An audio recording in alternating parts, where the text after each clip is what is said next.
यह प्रेस वार्ता एक बहुत महत्वपूर्ण विषय पे बुलाई गई है। आप में से कई सारे साथियों ने कल जो एक शर्मनाक लोकतंत्र विरोधी आपराधिक क्रिमिनल और तानाशाही कार्रवाई भाजपा समर्थित मनोज तिवारी समर्थित उनके कार्यकर्ता के द्वारा जो एक कायराना हमला किया गया उस संबंध में बुलाई गई है। आप में से कई सारे मीडिया के साथी बार बार कॉल करके यह पूछ रहे थे कि क्या इंसिडेंट हुआ। देखिए, हम लोग जो अपने कैंपेन में बोल रहे हैं कि मौजूदा सरकार देश में तानाशाही थोपना चाहती है, जो भाजपा के लोग हैं उनको इस देश के संविधान में कोई भरोसा नहीं बचा है, इसीलिए वो इस देश के विपक्ष को समाप्त करने के लिए तरह तरह के हथकंडे अपनाते हैं। वो पहले बदनाम करते हैं, फिर डराते हैं और फिर खरीदने का प्रयास करते हैं। आप सबने देखा कि सूरत में क्या हुआ, खजुराहो में क्या हुआ, इंदौर में क्या हुआ। वो उत्तर पूर्वी दिल्ली में भी यही करना चाहते हैं, लेकिन उत्तर पूर्वी दिल्ली की जनता जिस तरीके से इंडिया अलायंस को, कांग्रेस पार्टी को, आम आदमी पार्टी को और हमारे सभी घटक दल के जो कार्यकर्ता हैं, नेता हैं, जो जन समर्थन मिल रहा है, यह घबराहट साफ साफ दिख रही है। 2 बार से बीजेपी के सांसद हैं यहाँ पर। लोकतंत्र में यदि उनको भरोसा है, अगर उनको इस देश की न्यायिक प्रक्रिया, संविधान और जो व्यवस्था है हमारे देश में, वोट की व्यवस्था, लोकतंत्र की व्यवस्था, उसमें अगर भरोसा है तो चुनाव हो रहा है, वो बताएं कि 10 साल में उन्होंने क्या काम किया है। लेकिन अपना काम बताने की बजाय, जब से कांग्रेस पार्टी की ओर से मुझे इंडिया अलायंस का प्रत्याशी बनाया गया है उत्तर पूर्वी दिल्ली से, लगातार झूठ बोल रहे हैं, डॉक्टर नकली वीडियो घुमा रहे हैं और आम लोगों को भड़काने का प्रयास कर रहे हैं।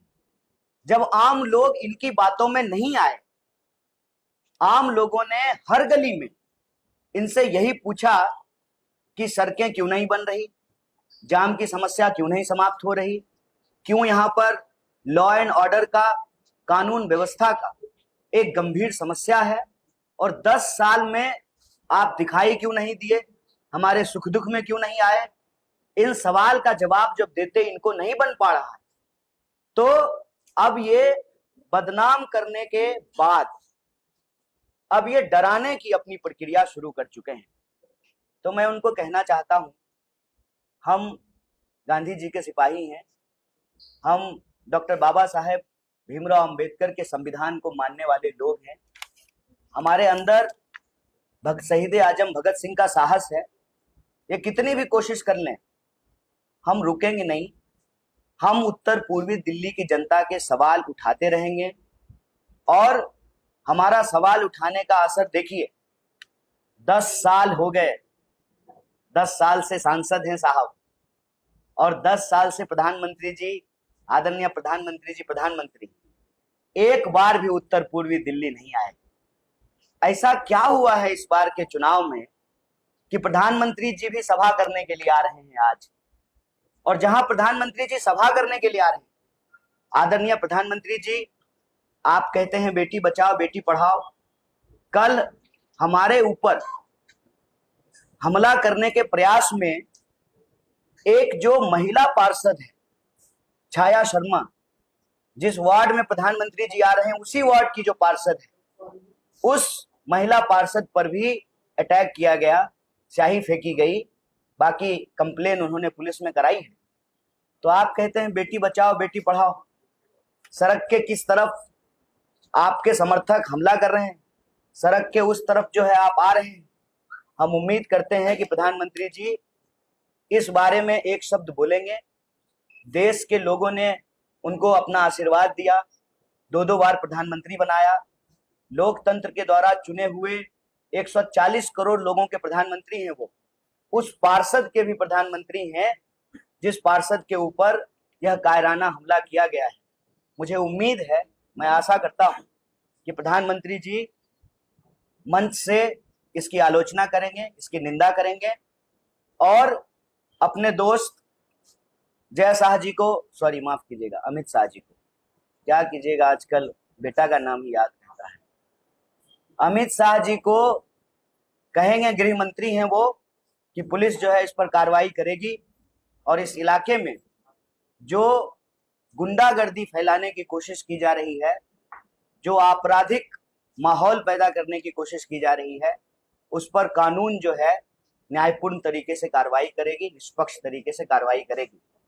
इस संबंध में हम आपको सिर्फ इतना कहने के लिए आए हैं कि 10 साल के सांसद के पास 10 काम नहीं है गिनाने को।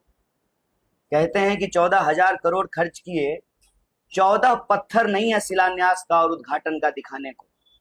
इसीलिए जो सवाल हम उत्तर पूर्वी दिल्ली की जनता के हक के लिए पूछ रहे हैं, उन सवालों का जवाब देने के बजाय मुझे लगता है कि कहीं ना कहीं उनको लगने लगा है कि शायद उत्तर पूर्वी दिल्ली की जनता उनको स्वीकार नहीं कर रही है, इसीलिए वो यह कायराना पूर्ण आपराधिक हमला करा रहे हैं। लेकिन हम उनको कह दें कि हमारे पुरखों ने स्वतंत्रता सेनानी बनकर इस देश को आज़ादी दिलाई और हम संविधान सेनानी बनकर के इस देश के संविधान की रक्षा करेंगे। आपके कायराना हमले से, आपके द्वारा भेजे गए अपराधियों से, और अपराधी भी नमूना टाइप का, मतलब कुछ जो है लाइक मिल जाए, कुछ व्यूज मिल जाए, नमूना टाइप का। तो कुछ और सोचिए, इन चीजों से जो है हम रुकने वाले नहीं हैं और आपके माध्यम से उत्तर पूर्वी दिल्ली की जनता से हम अपील करते हैं कि लोकतंत्र में आपके हाथ में ताकत है। आप इस गुंडागर्दी का जवाब 25 मई को अपने वोट से दीजिए, इस तानाशाही का जवाब अपने वोट से दीजिए। जिस तरीके से एक महिला पार्षद पे हमला किया गया है छाया शर्मा जी के ऊपर, इसका जवाब अपने वोट से दीजिए। और 10 साल से जिन समस्याओं से आप जूझ रहे हैं, चाहे जाम की समस्या हो, ट्रैफिक की समस्या हो, सड़कें चौड़ीकरण नहीं हुई हो, पानी नहीं मिल रहा हो, जल भराव हो, जो भी परेशानी से आप जूझ रहे हैं उसका जवाब वोट से दीजिए। और सांसद महोदय से यही कहेंगे, सांसद महोदय, आपने अगर काम किया है तो किसी भी मंच पे आकर के बहस कर लीजिए। ये गुंडा भेजने का क्या जरूरत है? बहस कर लीजिए, आप अपना काम गिना दीजिए। और आपने जो 2 गांव गोद लिए थे 2014 में, वो गांव हम घूम करके आए हैं। अगर आपने काम किया है तो अपना काम गिनाइए। विपक्ष को बदनाम करना, नकली वीडियो चलाना, गुंडे भेज करके लोगों को डराना और पैसे से खरीदने की कोशिश, ये हथकंडे हमारे ऊपर काम नहीं करेगा। हम लड़े थे और संविधान को बचाने के लिए, लोकतंत्र की रक्षा के लिए अपने आखिरी सांस तक संघर्ष करेंगे। एक बार फिर से आप सभी साथियों का बहुत बहुत धन्यवाद, बहुत बहुत शुक्रिया।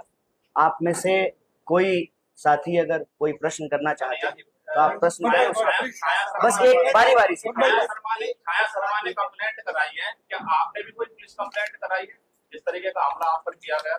स्वाभाविक रूप से मैंने, जब हम प्रेस कॉन्फ्रेंस करके मीडिया के माध्यम से उत्तर पूर्वी दिल्ली की जनता को, देश को बता रहे हैं, तो देखिए, देशभक्त होने का मतलब होता है कानून में भरोसा करना, देशभक्त होने का मतलब होता है संविधान में भरोसा करना।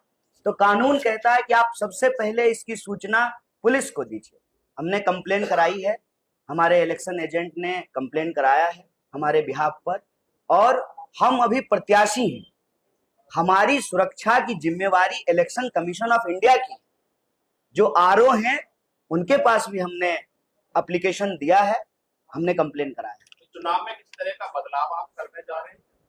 जिस तरीके के हमले अब स्टार्ट हुए हैं, अभी चुनाव आ गए, नहीं पकड़े हैं। नहीं, चुनाव में बदलाव जनता कर रही है और उसी की बौखलाहट का ये नतीजा है कि हमारे विरोधी जो हैं हमसे बहस नहीं कर पा रहे, हमारे सवालों का जवाब नहीं दे पा रहे, तो वो गुंडागर्दी पे उतर आए हैं।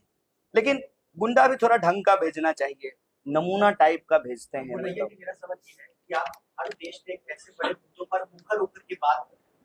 आज दिल्ली में पिछले कई दिनों से स्वाति मालीवाल का एक मुद्दा चल रहा है, महिला के साथ लिबास पर जिस तरीके से वापस उठाओ। ये प्रेस कॉन्फ्रेंस हमारे ऊपर जो हमला हुआ है, लोकतंत्र के ऊपर जो हमला हुआ है, उसके ऊपर है। अब मतलब हर प्रेस कॉन्फ्रेंस में जो है हर सवाल का जवाब आप लोग जो है चाहते हैं। अभी हम आपसे ये आग्रह कर रहे हैं कि यह प्रेस कॉन्फ्रेंस एक स्पेसिफिक मुद्दे पे बुलाई गई है, तो आप इस मुद्दे से जुड़े हुए कोई सवाल है तो आप पूछें। आपको लगता है कि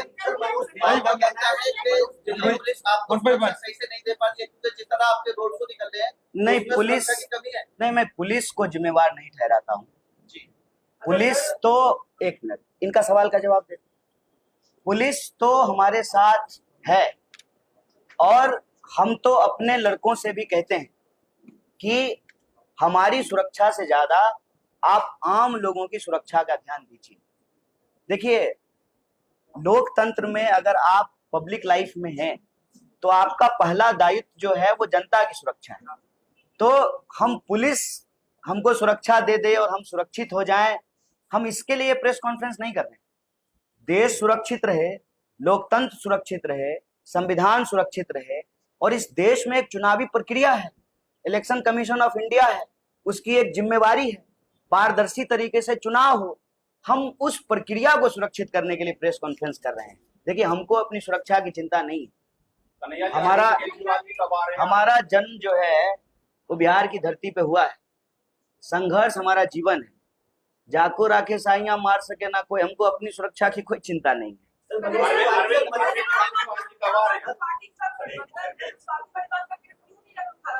तो गठबंधन की प्रेस कॉन्फ्रेंस में उठाएंगे ना।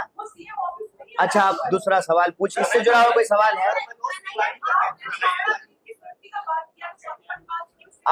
आपको इस विषय से जुड़ा हुआ कोई प्रश्न है? ठीक है, विमेन सिक्योरिटी पे अलग से जो है प्रेस कॉन्फ्रेंस करें। आपके द्वारा, कांग्रेस द्वारा रचा गया चुनाव में कौन कह रहे हैं? तो हम जो है उस नमूने को उनके मंच पे हम भेज दे रहे हैं। उसका आप सोशल मीडिया प्रोफाइल उठा करके देख लीजिए। वो जो है आतन अपराधी है। अगर ये बात उठा रहे हैं तो हम आपको फोटो दिखा देते हैं। क्या आप ट्विटर चेक करके नहीं आए थे? सुबह में आए थे। ये देखिए, तो ये कौन मंच शेयर कर रहा है? ये कौन बैठा हुआ है? हम बैठे हुए। आप पलट करके मनोज तिवारी से फोटो दिखाए थे? उनको फोटो दिखाए थे? क्या बोले मनोज तिवारी? नहीं, ये सवाल आपने उनसे पलट के पूछा कि ये कौन है जो आपके मंच पे बैठा हुआ है?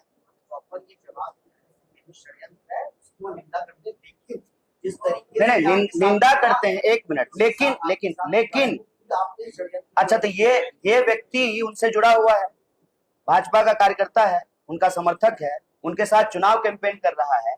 इसमें लेकिन किंतु परंतु कहाँ है? देश में उनकी सरकार है, 10 साल से वो सांसद हैं।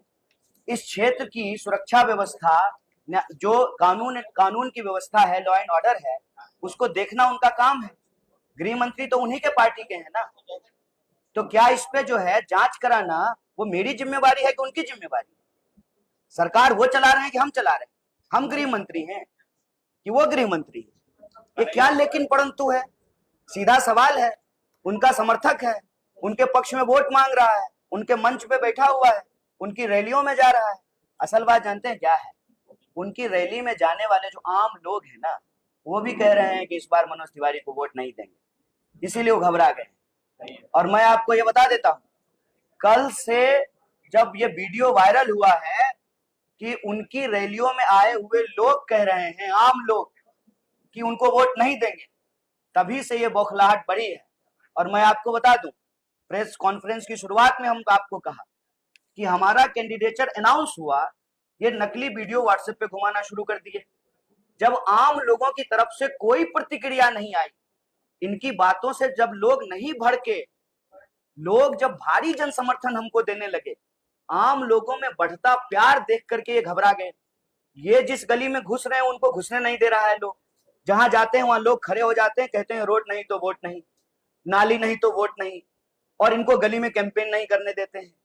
तब उन्होंने ये साजिशन, ये बौखलाहट में कि अब हमारे कैंपेन को वो डिस्टर्ब करना चाहते हैं। षड्यंत्र अगर हम कर रहे हैं तो सरकार वो चला रहे हैं ना, दिल्ली पुलिस उनके अंडर में है ना, जांच क्यों नहीं करा रहे हैं? और हम आपको सबूत दिखा रहे हैं।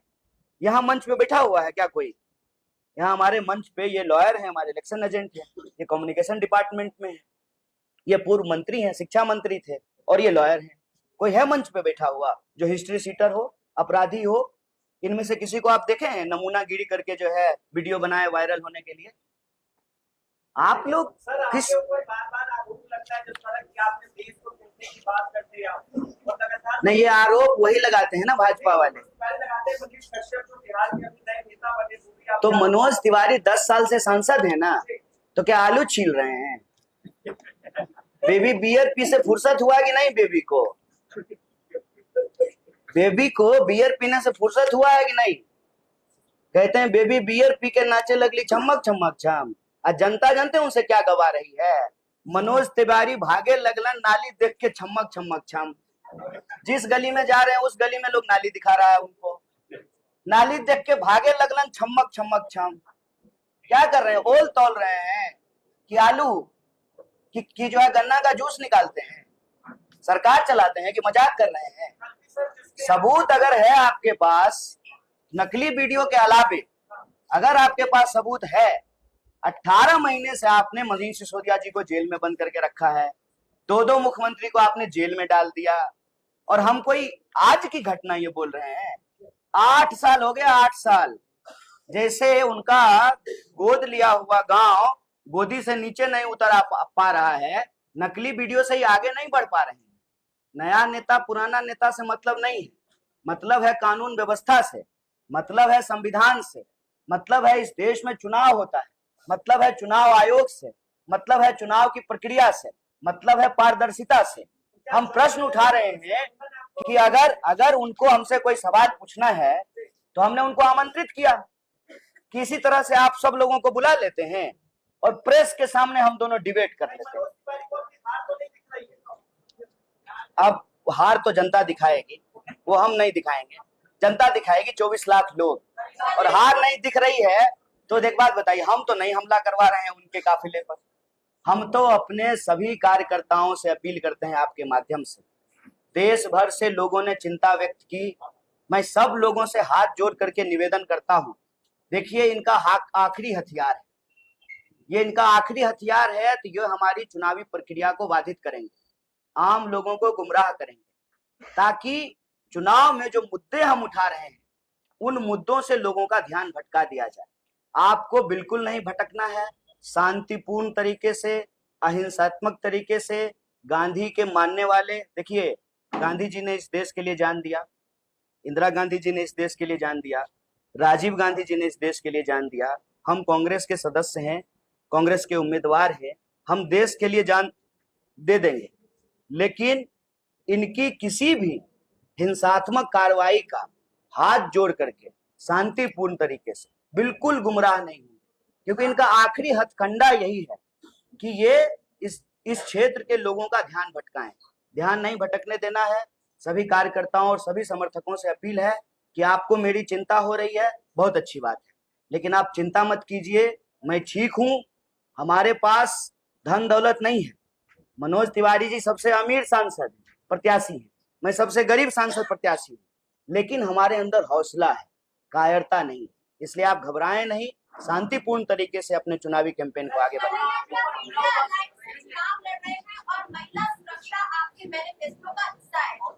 महिला सुरक्षा पे अलग से प्रेस कॉन्फ्रेंस करेंगे, आप पूछ लीजिए। हाँ जी, हाँ बोलिए बोलिए बोलिए बोलिए बोलिए।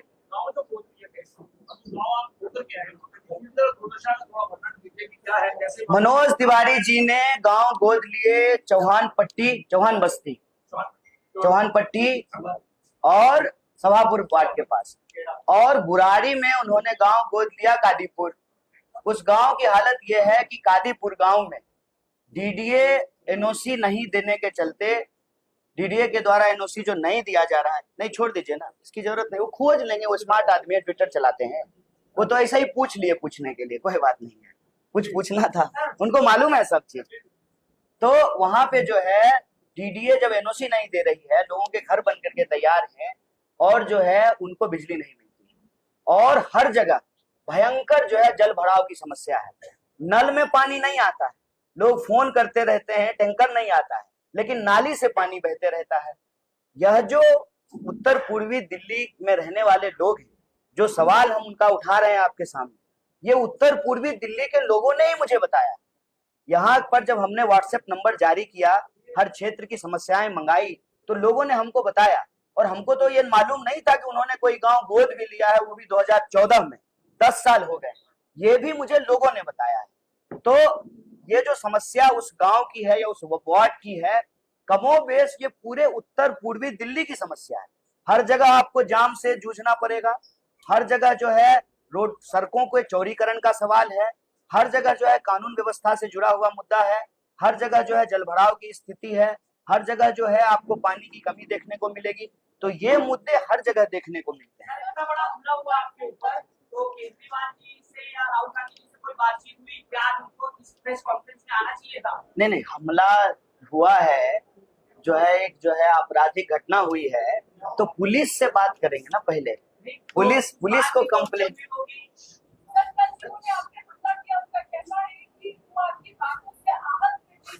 तो वोट दे देते ना मेरे खिलाफ, लेकिन वो तो वोटर भी नहीं है ना, वो तो वोटर भी नहीं है यहाँ के, वो तो कहीं और के रहने वाले हैं, तो वोट दे देते ना हमारे खिलाफ, या वोट का अपील करते लोगों से। हम तो चुनाव लड़ रहे हैं ना संविधान के मुताबिक। अगर उनको इस देश के संविधान में भरोसा है तो वो लोगों को कहते कि वोट मत दो, वो तो कह ही रहे हैं। तो जब लोग उनकी बात नहीं सुन रहे हैं, तभी तो जो है अपने अब कानून वो अपने हाथ में ले रहे हैं। ना वो तो मैंने दिखा दिया आपको, आप ट्विटर देख लीजिए ना, इंस्टाग्राम चलाते हैं, देख लीजिए ना खोज के, मनोज तिवारी जी के कैंपेन का फोटो देख लीजिए, मिल जाएगा आपको, उनके रैली का फोटो देख लीजिए, मिल जाएगा। इसमें क्या है, देखिए, हाथ कंगन को आरसी क्या, पढ़े लिखे को फारसी क्या, सब समझदार आप लोग हैं, 1 मिनट में खोज के निकाल लीजिएगा। और हम झूठ बोल रहे होते यहाँ बैठ करके, तो अभी तक जो है आप सवाल पे सवाल दाग रहे होते। आप सबको यह बात मालूम है कि भाजपा के द्वारा भेजे गए गुंडे थे, और भाजपा ने ये गुंडा क्यों भेजा, क्योंकि उनको हार से डर लग रहा है। तो हम उत्तर पूर्वी दिल्ली की जनता से अपील करते हैं कि इस बार 25 मई को तानाशाही के खिलाफ, गुंडागर्दी के खिलाफ और अपने बच्चों के, अपने जीवन से जुड़ी हुई समस्याओं के पक्ष में वोट कीजिए। तानाशाही के खिलाफ आप इंडिया अलायंस को वोट कीजिए, कांग्रेस पार्टी को वोट कीजिए।